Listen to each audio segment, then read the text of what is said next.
President হিসেবে ২০ জানুয়ারি দায়িত্ব গ্রহণের আগেই ফিলিস্তিনের স্বাধীনতাকামী সংগঠন হামাসকে ইসরায়েলি জিম্মিদের মুক্তি দিতে বলেছেন ডোনাল্ড ট্রাম্প। অন্যথায় মধ্যপ্রাচ্য পরিস্থিতি নিয়ন্ত্রণের বাইরে চলে যেতে পারে বলে হুঁশিয়ারি দিয়েছেন যুক্তরাষ্ট্রের নবনির্বাচিত প্রেসিডেন্ট। স্থানীয় সময় গত মঙ্গলবার ফ্লোরিডার মার-এ-লাগোর বাসভবনে এক সংবাদ সম্মেলনে তিনি এই হুঁশিয়ারি দেন। ট্রাম্প বলেন, এটি হামাসের জন্য ভালো কিছু হবে না। স্পষ্ট করে বললে কারোর জন্যই ভালো কিছু হবে না, সবকিছু নিয়ন্ত্রণের বাইরে চলে যাবে। আমার আর বেশি কিছু বলার প্রয়োজন নেই, কিন্তু এটাই বাস্তবতা।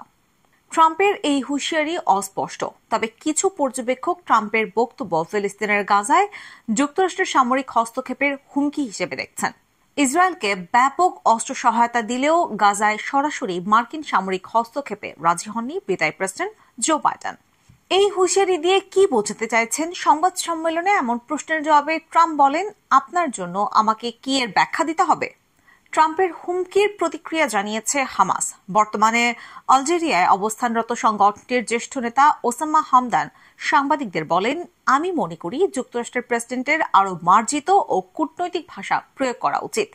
যুদ্ধবিরতি চুক্তি না হওয়ার জন্য ইসরায়েলকে দায়ী করেন এই হামাস নেতা।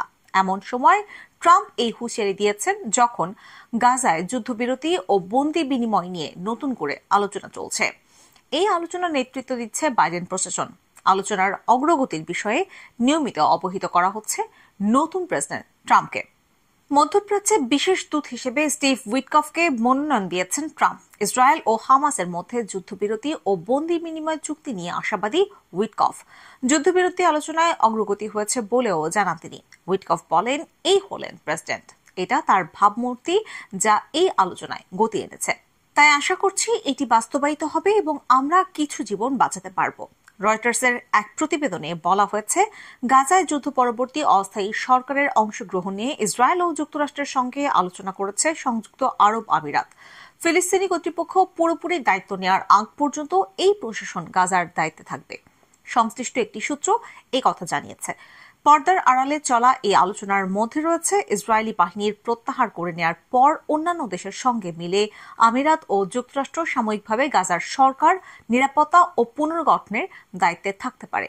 ফিলিস্তিনের কর্তৃপক্ষ দায়িত্ব নেওয়ার আগ পর্যন্ত তারা এই কাজ চালিয়ে যাবে। বেশ কয়েকজন বিদেশি কূটনৈতিক ও পশ্চিমা কর্মকর্তা রয়টার্সকে এমনটাই জানিয়েছে। আমিরাত যুক্তরাষ্ট্রের ঘনিষ্ঠ নিরাপত্তা অংশীদার। অধিকাংশ আরব দেশগুলো না থাকলেও ইসরায়েলের সঙ্গে কূটনৈতিক সম্পর্ক রয়েছে দেশটির। কূটনৈতিক ও কর্মকর্তারা জানান, এতে ইসরায়েলের প্রধানমন্ত্রী বেনিয়ামিন নেতানিয়াহু সরকারকে কিছুটা প্রভাবিত করার মতো অবস্থায় আছে আমিরাত। এদিকে যুদ্ধবিরতির আলোচনার মধ্যে গাজার হামলা জোরদার করেছে ইসরায়েলি বাহিনী। গত বুধবার ভোর থেকে কয়েক ঘণ্টায় ইসরায়েলি হামলায় ২১ ফিলিস্তিনি নিহত হন। আল শাতি আশ্রয় শিবিরে এই হামলায় একই পরিবারের ৫ সদস্যের সবাই নিহত হয়েছেন।